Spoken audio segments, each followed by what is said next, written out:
Thomas and Friends, Thomas's Milkshake Muddle.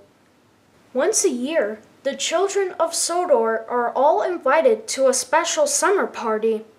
There was to be ice cream and cake for everyone. Every engine wanted to be the one to take the children to the party.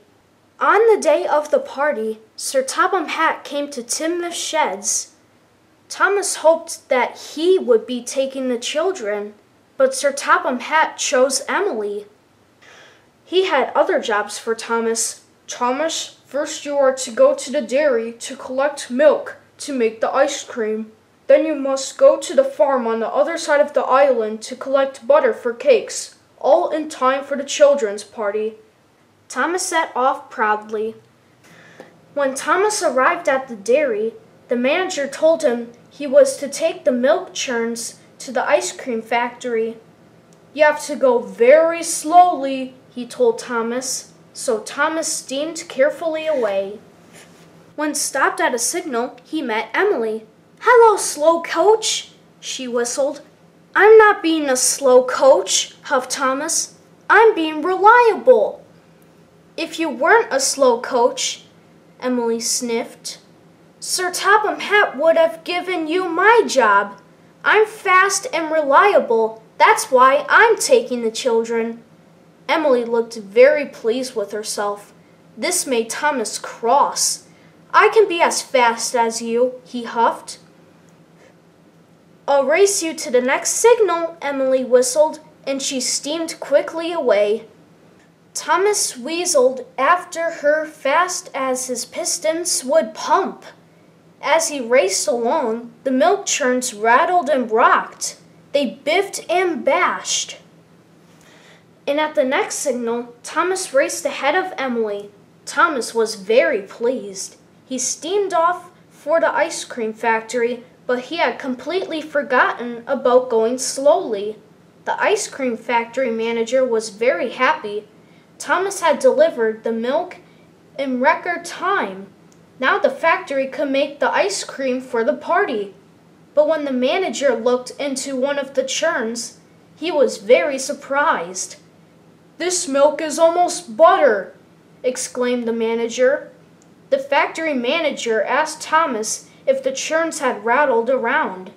Thomas looked worried. "If you shake the milk for long enough, it turns to butter," he told Thomas. Thomas was very upset. The factory manager was cross. "You must go back to the dairy and get more milk. And remember to go slowly this time," he said sternly. Thomas steamed back to the dairy as fast as he could.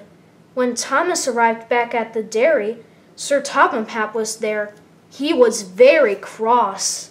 "Thomas, it's nearly time for the party, and you still have not collected the butter from the other side of the island. The children will have no cakes for the party." Thomas felt terrible. Thomas trundled slowly and carefully back to the ice cream factory. He didn't feel reliable. He had let everyone down. When he finally arrived with the milk, the manager told Thomas to take the old churns back to the dairy. But suddenly, Thomas had a better idea. Thomas steamed along with the milk churns even faster than he had before. He huffed up Gordon's Hill and chuffed down to the valley. He raced like a rocket and wheeshed like the wind. The churns in Thomas's freight cars rattled and rolled. They clanked and crashed and biffed and bashed. Even the cows and sheep looked up to see what the noise was. But Thomas couldn't stop until he got to the bakery. As he arrived, he blew his whistle long and hard. "I need butter, not milk," cried the baker. He was surprised to see the milk churns.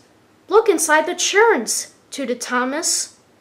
The baker couldn't believe his eyes. The almost butter was now butter, enough to make all the cakes for the party. Sir Topham Hatt had heard what Thomas had done. He came to see him. Thomas thought Sir Topham Hatt would be cross. He was very worried. But Sir Topham Hatt smiled. "Thomas, You have saved the children's party," he boomed. "So today, that makes you the most reliable engine on the whole of Sodor." And later, Thomas had his most important job yet.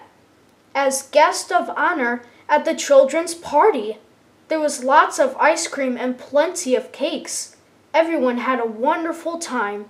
The children cheered for Thomas. Thomas felt very proud.